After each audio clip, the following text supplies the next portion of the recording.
નમસ્કાર. શું આપણે ક્યારેય વિચાર્યું છે કે આપણું એકાઉન્ટિંગ સોફ્ટવેર ફક્ત હિસાબ કિતાબ રાખવા કરતાં ઘણું વધારે કરી શકે છે? આજે આપણે ટેલી પ્રાઇમની દુનિયામાં થોડા ઊંડા ઉતરીશું અને જાણીશું કે તે કેવી રીતે બિઝનેસ માટે માત્ર એક સોફ્ટવેર નહીં પણ એક વ્યૂહાત્મક નાણાકીય હથિયાર બની શકે છે. તો ચાલો શરૂ કરીએ. આ સવાલ પર જરા વિચાર કરીએ. આપણી પાસે જે પણ ફાઇનાન્શિયલ ડેટા છે, શું એ ફક્ત ભૂતકાળમાં શું થયું એનો એક રેકોર્ડ છે? કે પછી એનાથી ભવિષ્ય માટે કોઈ રસ્તો પણ બનાવી શકાય છે? આજના આ વિશ્લેષણમાં આપણે એ જ સમજવાના છીએ કે કેવી રીતે ટેલી પ્રાઇમ આ ડેટાને એક એવી શક્તિશાળી અસ્કયામતમાં ફેરવે છે જે બિઝનેસના સારા અને ઝડપી નિર્ણયો લેવામાં મદદ કરે છે. તો આજે આપણે મુખ્યત્વે 3 બાબતો પર ધ્યાન કેન્દ્રિત કરીશું. પહેલું, બિઝનેસમાં જે પૈસા આવવાના બાકી છે, એટલે કે આપણા લેણા, એના પર કેવી રીતે કંટ્રોલ મેળવવો. બીજું, જો બિઝનેસ વિદેશો સાથે જોડાયેલો હોય તો ફોરેક્સના વ્યવહારોને કેવી રીતે સંભાળવા. અને ત્રીજું, આપણી મૂડી અસ્કયામતો એટલે કે કેપિટલ એસેટ્સનું મેનેજમેન્ટ કેવી રીતે કરવું. અને અંતે આ બધું ભેગું મળીને બિઝનેસને શું ફાયદો કરાવે છે એ પણ સમજીશું. કોઈ પણ બિઝનેસ માટે કેશ ફ્લો એટલે કે રોકડ પ્રવાહ તો ઓક્સિજન જેવો છે. અને આ કેશ ફ્લોની જીવાદોરી શું છે? સમયસર પૈસાની વસૂલાત. આ એક એવો પડકાર છે જેનો સામનો દરેક બિઝનેસ કરે છે, અને આજે આપણે ટેલી પ્રાઇમમાં એનો ઉકેલ શોધીશું. અહીંથી જ ટેલી પ્રાઇમનો અસલી જાદુ શરૂ થાય છે. એનો એકદમ મૂળભૂત સિદ્ધાંત છે બિલ વાઇઝ ડિટેલ્સ. આનો સીધો અને સરળ અર્થ એ છે કે દરેક ટ્રાન્ઝેક્શન, ભલે પૈસા આવે કે જાય, એ એક ચોક્કસ બિલ સાથે જોડાયેલું હોય છે. આનાથી શું થાય? કોઈ ગૂંચવણ નહીં, કોઈ કન્ફ્યુઝન નહીં. હિસાબો હંમેશા એકદમ ચોખ્ખા અને સ્પષ્ટ રહે છે. તો આ લેણાનું મેનેજમેન્ટ કરવું કઈ રીતે? એના માટે ટેલી પ્રાઇમ એક બહુ જ પાવરફુલ રિપોર્ટ આપે છે, જેનું નામ છે એજિંગ એનાલિસિસ. આ રિપોર્ટ એક જ ઝટકામાં બતાવી દે છે કે કયા ગ્રાહક પાસેથી કેટલા સમયથી પૈસા લેવાના બાકી છે.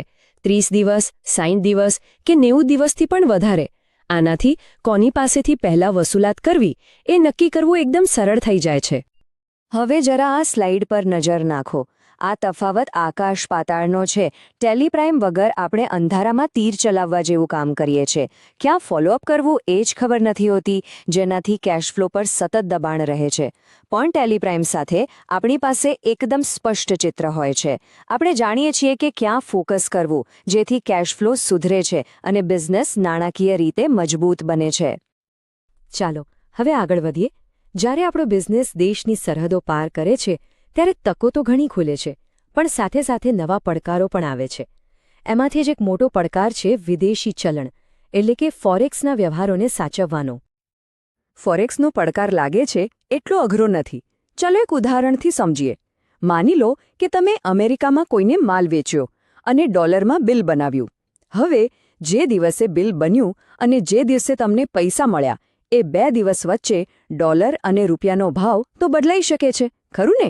બસ આ જે ભાવનો ફેરફાર છે એનાથી કાં તો ફાયદો થાય છે અથવા નુકસાન, જેને આપણે ફોરેક્સ ગેઇન અથવા લોસ કહીએ છીએ. આ ઉદાહરણ જુઓ. આનાથી બધું જ સ્પષ્ટ થઈ જશે. 1 જાન્યુઆરીએ જ્યારે $1000નું બિલ બન્યું ત્યારે રેટ 82 હતો, એટલે કે 82,000 રૂપિયા. પણ 15 ફેબ્રુઆરીએ જ્યારે પેમેન્ટ આવ્યું ત્યારે ડોલરનો ભાવ વધીને 83.5 થઈ ગયો.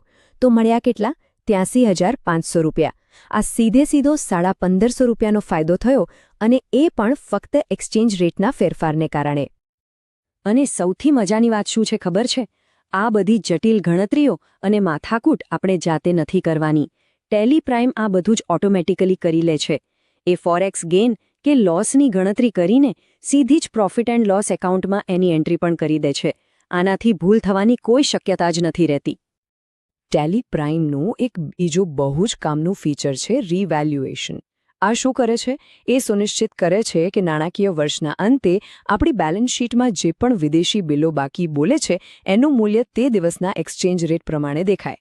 આનાથી આપણા બિઝનેસની નાણાકીય સ્થિતિનું એકદમ સાચું અને વાસ્તવિક ચિત્ર મળે છે.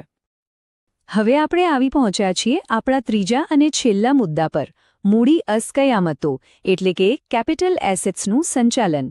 આ કોઈપણ બિઝનેસના લાંબા ગાળાના વિકાસ માટે એક મજબૂત પાયા જેવું કામ કરે છે.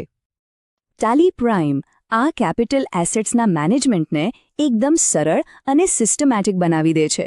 જ્યારે કોઈ એસેટ ખરીદીએ ત્યારે એની નોંધ કરવી, પછી એના પર નિયમિત રીતે ઘસારો ગણવો અને સમય જતાં એની બુક વેલ્યુ પર નજર રાખવી, આ આખી પ્રક્રિયા એકદમ વ્યવસ્થિત રીતે થાય છે. આ આખી પ્રક્રિયાનું કેન્દ્ર છે ફિક્સ્ડ એસેટ્સ રજિસ્ટર. આ રજિસ્ટર આપણી દરેક એસેટ માટે સત્યનો એકમાત્ર સ્ત્રોત બની જાય છે. એની ખરીદીની તારીખ, કિંમત, અત્યાર સુધીનો કુલ ઘસારો અને આજની તારીખેનું મૂલ્ય શું છે, આ બધી જ માહિતી એક જ જગ્યાએ મળી રહે છે. આનાથી ભવિષ્યમાં નવા રોકાણ વિશેના નિર્ણયો લેવામાં બહુ મદદ મળે છે. તો અત્યાર સુધી આપણે 3 અલગ-અલગ પણ બહુ જ પાવરફુલ ટૂલ્સ જોયા. પણ અસલી જાદુ તો ત્યારે થાય છે જ્યારે આ ત્રણેય સાથે મળીને એક સિસ્ટમ તરીકે કામ કરે છે.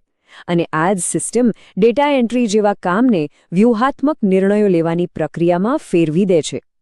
આ આખા વિશ્લેષણનો સાર એ છે કે ટેલી પ્રાઇમ ફક્ત એક એકાઉન્ટિંગ સોફ્ટવેર નથી, પણ એક કમ્પ્લીટ ફાઇનાન્શિયલ મેનેજમેન્ટ સિસ્ટમ છે.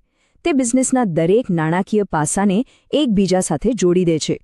પછી એ લેણા હોય, ફોરેક્સ ટ્રાન્ઝેક્શન્સ હોય કે પછી આપણી એસેટ્સ હોય. અને આ બધાનું પરિણામ શું મળે છે?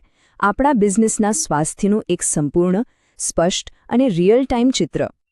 અને આ જ વાત આપણને આપણા શરૂઆતના સવાલ પર પાછા લાવે છે.